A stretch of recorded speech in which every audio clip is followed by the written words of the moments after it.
السلام عليكم ورحمة الله وبركاته. sidaan wada ognahay youtube-ka dad badan baa lacag ka sameeya kala duwan, dad baa malaayiin ka sameeya, dad baan lacag aan aad u fara badnayn ka sameeya.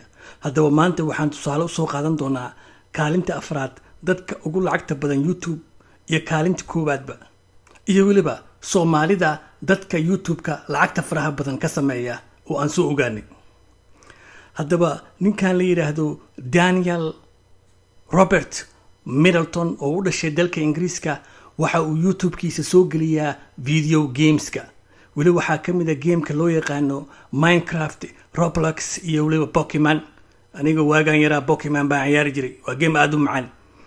ninkani waxa uu sameeyaa si aktarnimo ku jirto oo aad iyo aad dadka xayisiis iyo xasaarad u gelin karta ayuu geemamka u soo bandhigaa. sidaa la ajligeed wuxuu ku kasbaday in uu helo in ka badan 22 milyan oo subscriber ah.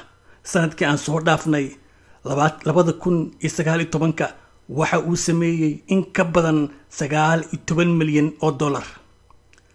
Mr. Daniel oo magaca uu ku agtagareeyo loo yaqaano Dan TDM ayaa waxa uu kabsaday taageerayaal aad u fara badan, videoga uu soo geliyana mar walba aad u daawada.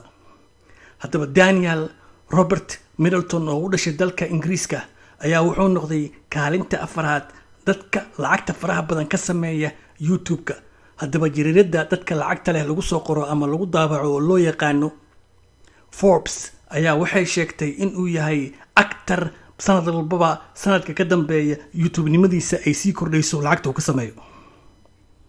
lambarka koowaad dadka lacagta badan ka sameeya youtube waxaa galay Ryan's World amaba loo yaqaano Ryan Kaji. Ryan Kaji waa 8 jir ku dhashay dalka Mareykanka, aabihiis waa Vietnamese, hooyadiisna waa Japanese.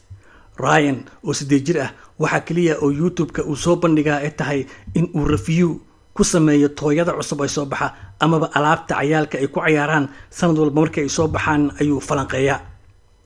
Mr. Ryan waxa uu kaloo si xigmadaysan iyo si wanaagsan u sameeyaa in uu review ku sameeyo tooyadaas. sanadkii aan soo dhaafnay videoyadiisa uu soo geliyay waxaa daawaday in ka badan 30 bilyan oo view, waa 30 bilyan oo qof daawaday youtube-kiisa. Ryan 8 jirka ah waxa uu kaloo soo bandhigay in uu sameeyay lacag ka badan 26 milyan oo dollar sanadkii aan soo dhaafnay 2019. Ryan waxa uu galay kaalinta koowaad dadka ugu lacagta badan ka sameeya youtube-ka. haddaba mid qaarkiis ayaa isweydiinaya cunugan ma aha dadka ugu subscribe badan, laakiin waa kan ugu lacagta badan. subscribe-ka faraha badan ma aha macnihiisa inaad dadka ka lacag badan tahay. cunugan waxuu kaloo sameeyaa baa layidhi toothbrushyada ciyaalka in uu shirkadda Walmart ku heshiiyey in ay gadaan oo magaciisa hadda wuxuu u dalacay dhinaca commercialka iyo ganacsiga. haddaba qaybta Soomaalida haddaan usoo jeensano youtube-leyda ugu lacagta badan waxaa lagu xantaa inuu yahay Shiine Culey, maadaama uu helo subscribe fara badan.